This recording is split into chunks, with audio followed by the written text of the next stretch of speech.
We're almost getting killed by her rich in-laws. Grace sits on the steps of the Ladomas mansion as it burns behind her. Soon, police and paramedics arrive, but when they question her, she panics and passes out. They rush her into an ambulance, where she suddenly stops responding. As they perform CPR, flashes of the night replay in her mind. After her wedding, the Ladomas family forced her into a deadly game of hide-and-seek. They were hunting her for a dark ritual, but she survived until dawn, and in doing so, caused the entire family to explode. After intense effort, Grace finally regains consciousness. Later, she wakes up handcuffed to a hospital bed. Detective Bassett tells her she's under suspicion for murder and arson. 2 bodies were found, and the blood on her dress isn't hers. Just then, her estranged sister Faith arrives. They haven't spoken in 7 years, yet Faith is still listed as her emergency contact. Bassett gives them a moment alone, but plans to take Grace in afterward. The sisters quickly fall into an argument. Grace is hurt to learn Faith had been living nearby in New York without reaching out. Faith fires back, saying Grace made it clear she didn't want a sister. She asks what really happened, but Grace doubts she'd believe the truth. As Faith is about to leave, Grace finally opens up, revealing everything, including how her own husband stabbed her and how she even saw a ghost. At the same time, a sick billionaire named Chester watches news of an ongoing war. With his single phone call, he orders a ceasefire, and within seconds, the news confirms the fighting has stopped. Just then, his lawyer arrives. A lawyer soon informs him that the entire Ladomas family is dead, and the bride survived. Chester immediately reacts, ordering his butler to locate his children while messaging other powerful families in the same satanic cult, telling them the seat of power is now up for grabs. Around the world, reactions explode. Chen Xing in China calls her lawyers. Ignacio in Spain celebrates. Phil in New Jersey rejoices, and in England, Viraj and his brother Madhu party in a club.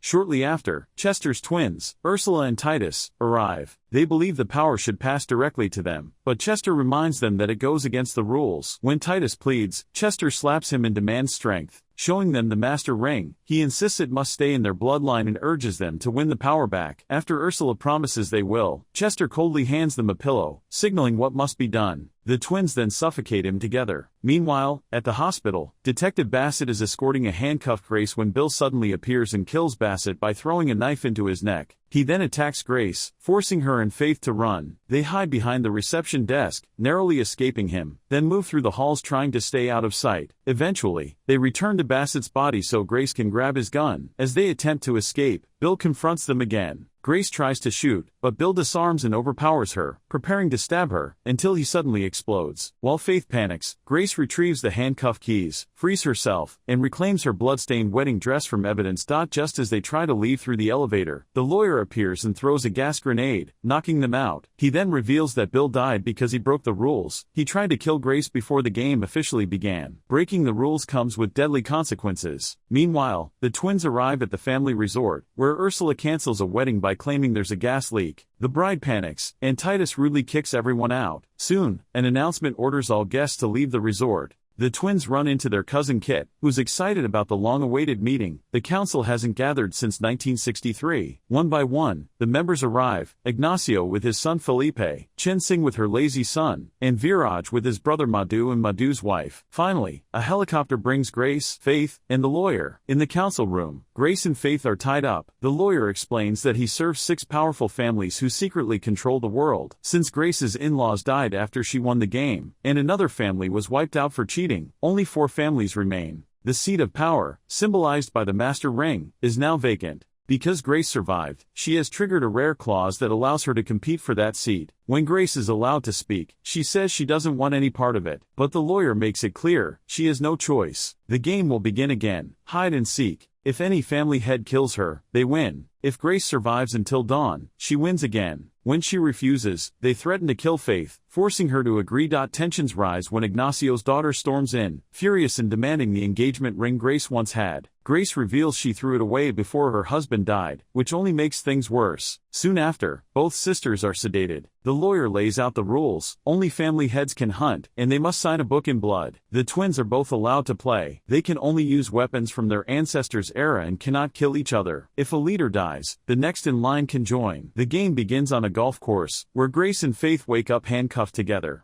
it becomes clear Faith is being used to slow Grace down. As they argue, a drone sent by Chen Xing finds them, but before she can reveal a loophole, Ursula shoots it down. The sisters run as the twins chase them, firing shots. They hit a dead end and turn back, arguing again. Faith accuses Grace of ignoring the truth about her husband, while Grace calls her a hypocrite. Suddenly, Titus attacks, but the sisters fight back and escape together. Frustrated, Ursula lashes out at Titus, reminding him they must win to justify their father's death. Moments later, Ignacio spots the sisters and prepares to snipe them, but fumbles his ammo and accidentally fires, missing them and exposing his position. The sisters run again as Ignacio keeps firing, forcing them to hide in a garden lounge. Inside the house, the other relatives watch everything through security cameras.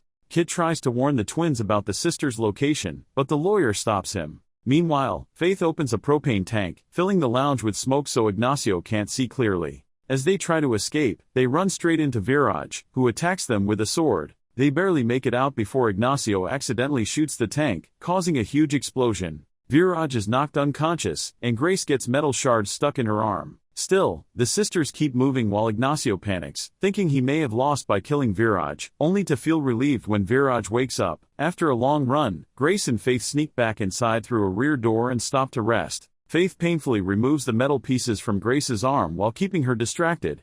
During this, Grace opens up about her past, dropping out of college, working as a waitress, and eventually meeting her husband. She admits she wanted to invite Faith to the wedding but couldn't find her. Faith coldly replies she wouldn't have come anyway. Suddenly, they hear someone nearby and hide. It's Viraj, still hunting them. They quietly slip out, but he hears them and gives chase. The sisters sprint through the halls and find a maintenance room. Spotting a bandsaw, they turn it on and finally cut through the handcuffs binding them together. The noise alerts Viraj, but when he reaches the room, they've already moved. As he steps out, the sisters slam a cart into him, pinning him briefly. A brutal fight follows. Using whatever they can grab, they fight back. Faith knocks him down with an ironing board, and they try to escape again. But Viraj recovers quickly. He disarms them, knocks both sisters down, and goes after Grace.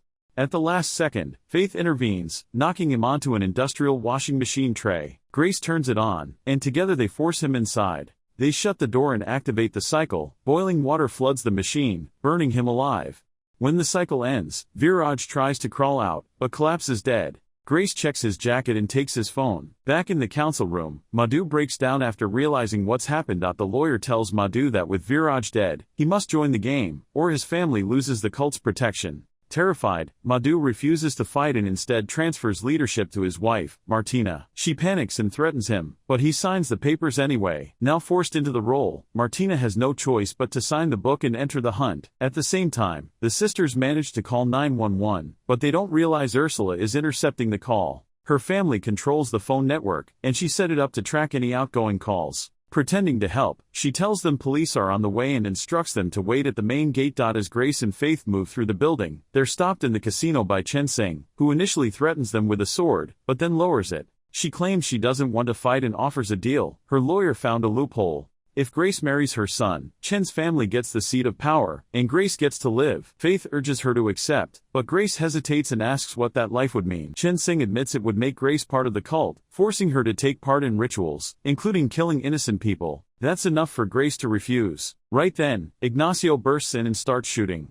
As chaos erupts, Chen Xing steps between him and the sisters, knowing he can't attack her. She gives Grace one last chance to accept, but Ignacio runs out of ammo and charges forward. Faith distracts Chen Xing, allowing Grace to grab her and twist her around, forcing her own sword straight into Ignacio's neck. Chen Xing pulls the blade out in horror, but it's too late. Ignacio dies, and moments later, Chen Xing suddenly explodes, covering the sisters in blood. Back in the council room, her son also explodes instantly. Grabbing the sword, the sisters keep moving. Faith questions why Grace refused the deal, and Grace explains she won't spend her life killing innocent people. She admits she avoids risks ever since moving to New York cost her relationship with Faith. But Faith fires back. She wasn't lost, she was abandoned. That accusation hits hard, and finally, the truth behind their broken relationship comes spilling out. The truth finally comes out. Grace and Faith grew up in foster care. When Grace turned 18, she got a life-changing scholarship and chose to leave. Faith, only 15 at the time, wanted her to stay as her guardian, but Grace believed she couldn't handle that responsibility. She planned to come back for her later, but Faith never forgave her for leaving. Their argument intensifies. Grace insists Faith was safe with good foster parents, while Faith sees it as pure abandonment. In frustration, Grace sarcastically apologizes and mocks Faith's perfect life. That's when Faith breaks down, admitting it was all a lie. No boyfriend, no New York life, just a struggling job as a hostess. The tension softens briefly as they both joke about how messed up their lives really are. They call 911 again, but this time Titus answers, pretending to help and directing them to the main gate. The twins rush there, expecting the sisters, but Grace and Faith ambush them instead. Faith strikes Titus with the sword while Grace grabs Ursula's gun. Realizing the twins were behind the fake calls, they demand to know how to open the gate. Titus refuses and mocks them, so Faith hits him again. Grace threatens Ursula, but she coldly claims she doesn't care if her brother dies. Titus tries to turn the sisters against each other, but they're interrupted by a car, Martina speeding straight through the gate to escape. In the chaos, Titus overpowers Faith, while Ursula fights Grace and stabs her in the shoulder with a large nail. Just before things get worse, Faith jumps in, knocks Ursula out, and saves her sister. The two escape on the twins' golf cart. Back inside, Madhu wants to reclaim power, but the lawyer reminds him Martina is still alive, so she remains in control. Meanwhile, Francesca signs the book to take her father's place. The sisters return inside.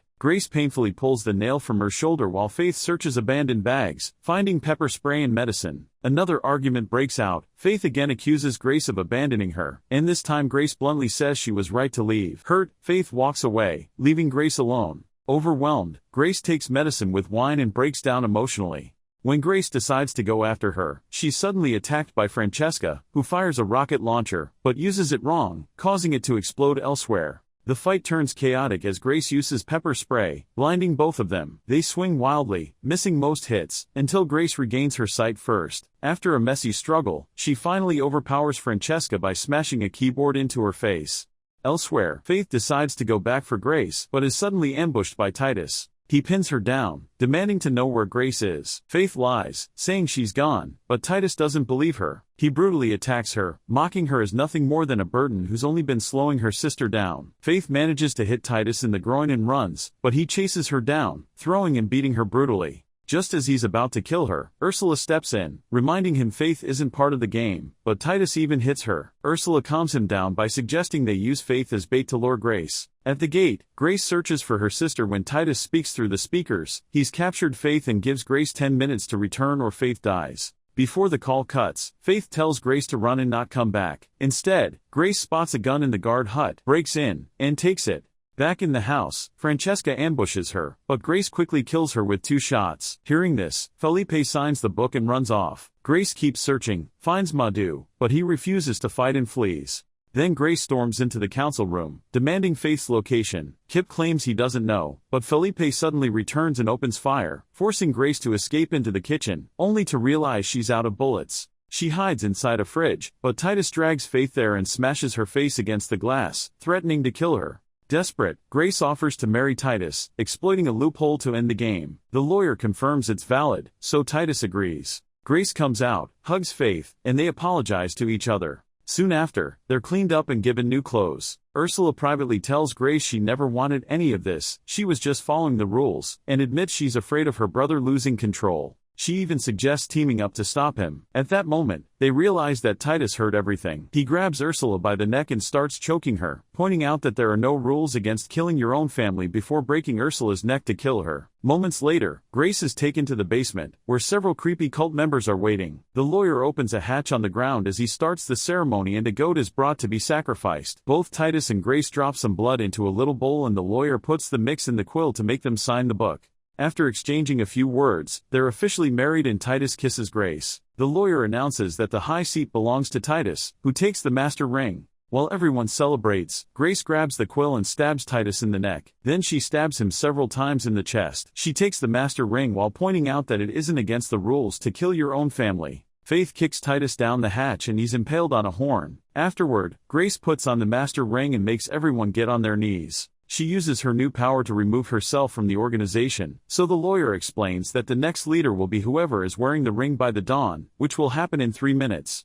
Grace throws the ring into the hole full of bodies and Felipe doesn't hesitate to jump in. The rest of the cult and even a servant soon jump after him, leaving only the sisters and the lawyer behind. While everyone starts killing each other for the ring, Grace throws a knife into the hole to make it worse. When dawn finally arrives, every single person in the hole explodes, causing a huge splatter of blood. Suddenly someone celebrates. It's Madhu, who has been hiding on the stairs all along. He approaches the sisters only to explode too. After seeing a ghost above the altar, the sisters leave with the ghost, ready to start a new life together.